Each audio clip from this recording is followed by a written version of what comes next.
सोचिए, आपके बच्चे के ऊपर एक कार गिर रही है और आपके आसपास कोई हेल्प करने के लिए भी ना हो, तो क्या वो अकेले कार उठा पाओगे? उसका बहुत क्लियर जवाब है, आपकी बॉडी और साइंस के मुताबिक बिल्कुल नहीं, लेकिन हिस्ट्री के मुताबिक हाँ, लोग उठा चुके हैं।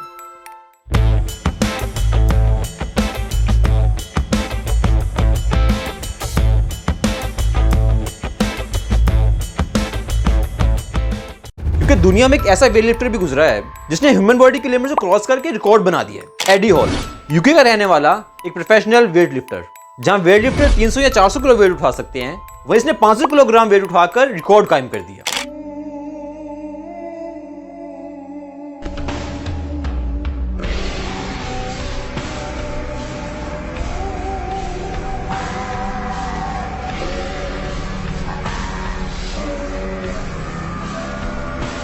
डॉक्टर, ट्रेनर और स्पोर्ट्स साइंटिस्ट का यही कहना था कि ये ह्यूमन बॉडी के लिए इम्पॉसिबल है, लेकिन एडी को अपनी बॉडी की स्ट्रेंथ के साथ साथ अपने ब्रेन की पावर पे पूरा भरोसा था। क्योंकि जब वो कंपटीशन में वेट उठा रहा था तब उसके दिमाग में सिर्फ 500 किलोग्राम वजन नहीं था, क्योंकि एडी ने कंपटीशन के बाद इंटरव्यू में बताया कि जब वो वेट लिफ्ट कर रहा था तब उसके दिमाग में सिर्फ वेट नहीं था, बल्कि एक कार थी जो उसके बच्चों पे गिर रही थी। I was able to create a scenario in my head that when I walked up to the 500 kilo, I wasn't lifting 500 kilo off the floor.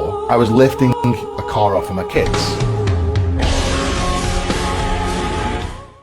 कि दिखने में और उठाने में तो वेट था, लेकिन इमेजिनेशन में उसके बच्चों पे गिरती हुई कार थी, और इसी इमेजिनेशन की वजह से उसका दिमाग सर्वाइवल मोड पे चला गया। इस मोड में ब्रेन पेन के सिग्नल को सप्रेस कर देता है, फियर को साइड पे रख देता है, और बॉडी से वो स्ट्रेंथ रिलीज होती है जो आमतौर पे बॉडी के लिए इम्पॉसिबल है। और इसी ब्रेन की पावर की वजह से एडी 500 किलोग्राम यानी इम्पॉसिबल वेट उठा सका। और जब बाद में डॉक्टर्स ने एडी पे रिसर्च किया तो डॉक्टर्स ने कहा कि इतना वेट उठाना सिर्फ मसल का काम नहीं है, बल्कि ये ब्रेन की कमांड थी। और एडी हॉल का केस सिर्फ अकेला नहीं है, बल्कि दुनिया में बहुत सारे केस ऐसे मिलते हैं जहां लोगों ने नॉर्मल ह्यूमन कैपेसिटी से काफी ज्यादा फोर्स जनरेट।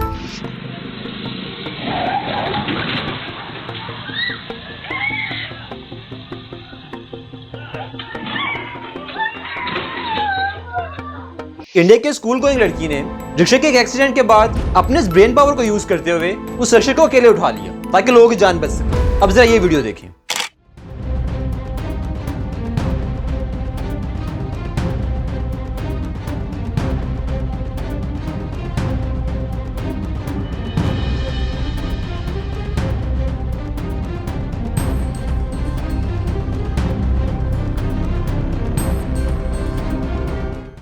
इस वीडियो में आपने देखा कि गेट जब एक बच्चे के ऊपर गिर गया तो दूसरा उसे उठाने की कोशिश करता है, क्योंकि गेट को उठाना उसके लिए इम्पॉसिबल था, इसलिए वो हेल्प के लिए भागा। लेकिन जब उसे कोई हेल्प नजर नहीं आई वो दोबारा वापस आया और फिर उसने इसी ब्रेन की पावर को यूज करते हुए उस दरवाजे को इजीली उठा लिया। जो कुछ सेकंड पहले तक बॉडी के लिए इम्पॉसिबल था, उसने ब्रेन को यूज करके वो इजीली उठा लिया। इन सब केसेस में एक चीज कॉमन है, इमरजेंसी प्लस इमोशनल ट्रिगर।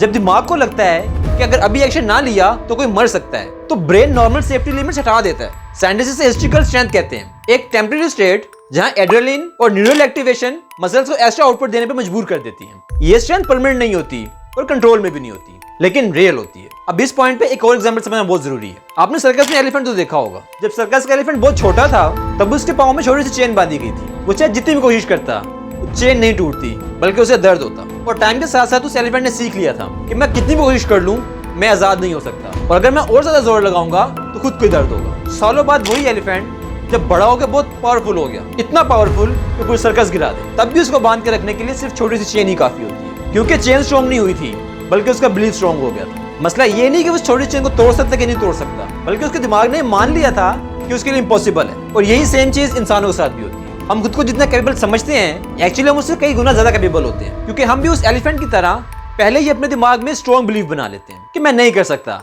ये मेरे लिए नहीं है, ये मेरे लिए इम्पॉसिबल है। एडी हॉल के केस में उस दिन उसके दिमाग ने इम्पॉसिबल का ऑप्शन ही डिलीट कर दिया था। बाकी केसेस में भी उन्होंने दिमाग के लिमिट्स के बारे में नहीं सोचा। और इसका हरगिज़ मतलब ये नहीं है कि हम हर रोज जाके कार उठा सकते हैं, बल्कि इसका मतलब ये है कि हम किसी भी गोल को अचीव करने से पहले अपने माइंड में उसकी लिमिट्स बना लेते हैं। और जब इस गोल को अचीव करने के लिए कोई रियल प्रेशर ही नहीं होता तो हमारा दिमाग भी सेव मोड पे चला जाता है। लेकिन जब ब्रेन को क्लियर रीजन मिल जाता है, जब पर्पस स्ट्रॉन्ग होता है, तब वो बॉडी और माइंड दोनों से अनएक्सपेक्टेड चीजें करवा लेता है। शायद ये स्टोरीज हमें याद दिलाने के लिए होती है कि हम जितना सोचते हैं उससे कई गुना ज्यादा कैपेबल होते हैं। इसलिए सिंपल सी बात है, आप सर्कस का एलिफेंट नहीं बनो और अपनी जिंदगी को किसी रस्सी से मत बांधो जो असल में अब टूट सकती है। वो लिमिट्स जो आज आपको आगे बढ़ने से रोक रही है, वो एलिफेंट की तरह शायद सिर्फ आपका बिलीव है, कोई हकीकत नहीं, क्योंकि आपका दिमाग सिर्फ सर्वाइव करने के लिए नहीं बना, बल्कि वो इम्पॉसिबल को पॉसिबल करने के लिए बना। इम्पॉसिबल को पॉसिबल बनाने से याद आया कि इस चैनल में मेरी पहली वीडियो इसी टॉपिक पे थी।